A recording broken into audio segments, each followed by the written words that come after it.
গঙ্গাসাগর একবার, কথাটা এখন সম্পূর্ণ ভুল। সব তীর্থ বারবার, গঙ্গাসাগরও বারবার।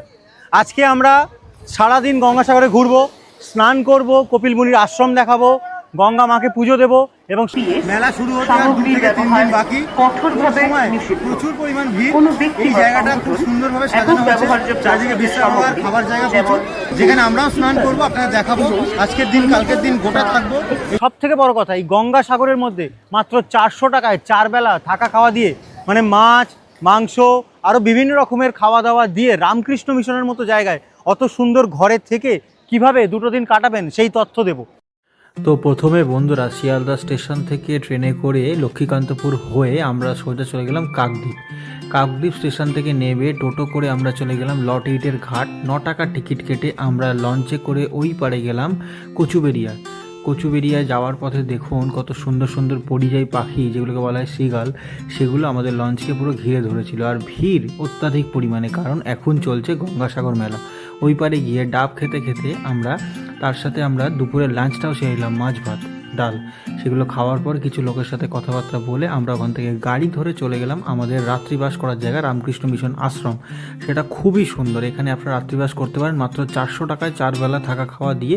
খুব সুন্দর রুমে আপনারা থাকতে পারেন, গরমকালে থাকলে এসি পেয়ে যাবেন, আর এখন তো এসির প্রয়োজন নেই কারণ এখন শীতকাল। তারপরে আমরা ব্যাগ ট্যাগ রেখে সোজা চলে গেলাম স্নান করতে। গঙ্গা মাকে প্রণাম জানিয়ে ওখানে আমরা নেমে গেলাম স্নান করতে।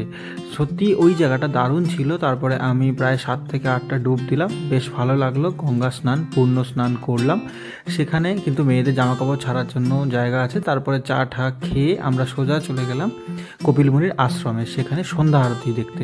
তো কপিল মুনির আশ্রমে সন্ধ্যাবেলা দারুণ লাগে। তো সেখানে গরম গরম ঘুগনি খেয়ে নিলাম, একটি বাচ্চার ডান্স দেখতে লাগলাম। তারপরে সন্ধ্যা আরতির টাইম হয়ে গেল, সেখানে কপিল মুনি ভগবানকে ওখানে সন্ধ্যা আরতি দিতে লাগলেন ওখানকার ব্রাহ্মণ। তারপর দেখার পর আমরা ওখান থেকে চলে আসলাম।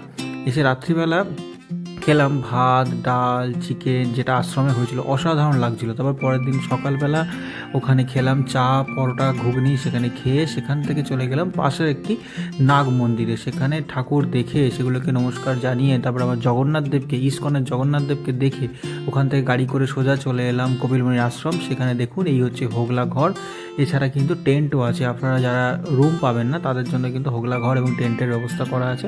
সব মিলিয়ে কিন্তু গঙ্গাসাগর মেলা একদম জমজমাট। সেখান থেকে দেখে আমরা 11টা-12টা নাগাদ ওখান থেকে গাড়ি করে চলে এলাম বাড়ি ফেরার পথে।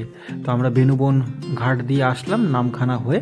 তো এই ভিডিওটি আশা করি আপনাদের ভালো লেগেছে। ভালো লাগলে অবশ্যই লাইক কমেন্ট এবং সাবস্ক্রাইব করতে ভুলবেন না। টাটা।